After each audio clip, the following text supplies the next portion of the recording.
beyond your imagination. Welcome to Fact Beat.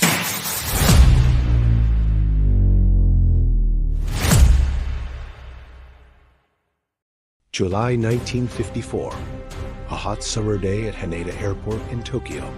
A vintage airplane touches down smoothly, carrying passengers from all over the world.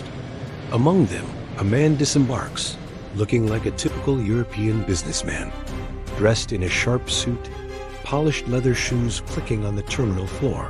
He carries a briefcase and heads towards immigration. At first, everything seems perfectly normal.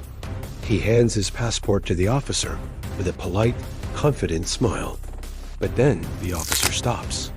His brow furrows in confusion as he stares at the document. A bead of sweat forms on his forehead. He looks up from the passport, his expression a mix of bewilderment and suspicion. He leans forward and asks, "Sir, forgive me, but what country is this?" The man's smile doesn't waver. He replies calmly, "It is the Kingdom of Taured." The customs officials, now completely baffled, escort the man to a small private interrogation room. The air is thick with tension. They examine his passport again and again. It looks completely authentic. It has visa stamps from previous travels to Japan and other countries, all looking legitimate. But the country of origin, Taured, is nowhere to be found on any map. Frustrated, an officer unrolls a large world map on the table. "Show us," he demands. "Show us where Taured is?" The man confidently points to a region on the border between France and Spain. But when he looks closer, his own confidence shatters. His face twists into a look of pure shock and anger. He stares at the map, his pupils dilated in disbelief. "What is this? Why does it say Andorra here? This is wrong. This is supposed to be Taured." He slams his hand on the table, startling the officers. Taured has been there for 1,000 years. I don't understand what kind of sick joke this is. To back up his story, he presents other documents. His driver's license, his checkbook, even the currency in his wallet, all issued by the Kingdom of Taured. The officials are stumped. They have a man with perfectly forged, yet utterly impossible, documents. Unable to solve the mystery that night, the authorities decide to detain him until they can figure out what's going on.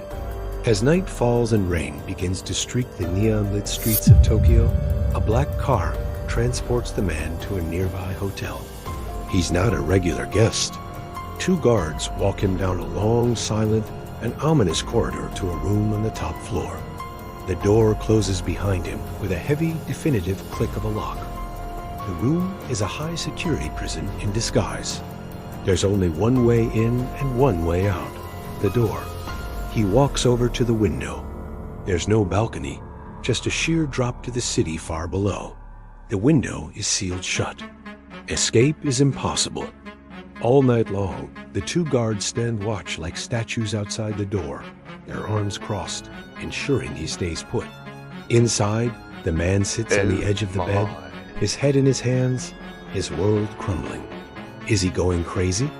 Or has the entire world gone mad around him? The next morning, the sun rises over a peaceful Tokyo. The chief inspector and the guards return to the hotel room. It's time for more questions. The inspector knocks on the door.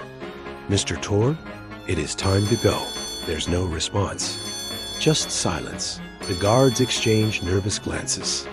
He knocks again, louder this time. Still nothing. A sense of unease begins to creep in. Finally, they use their key to unlock the door, pushing it open quickly, ready for anything. But the room is empty.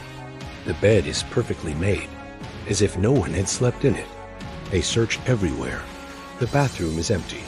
Under the bed, nothing. In the closet, just air. The window is still locked tight from the inside. There is no sign of a struggle, no hidden passage, no possible way out. He had simply vanished into thin air from a locked room on the top floor of a guarded hotel. But the story doesn't end there. What about all his belongings? His briefcase and all the documents from the non-existent country of Taured? They were taken back to the airport, and locked away in a high-security safe in the customs office for safekeeping. When the baffled investigators went to retrieve them, hoping they might hold a clue, they opened the heavy metal door of the safe. It was completely empty. The passport, the driver's license, the strange currency, his briefcase, everything was gone. It was as if every single piece of evidence that the man ever existed had been erased from our world. The traveler who arrived from nowhere had, just as mysteriously, returned to nowhere. This remains one of the most baffling and debated unsolved mysteries of the 20th century. Who was he? Was he a time traveler, a visitor from a parallel universe, or just an elaborate, unexplained hoax? We may never know the truth about the man from Taured. Thanks for watching. If you're fascinated by mysteries like this, make sure to follow for more.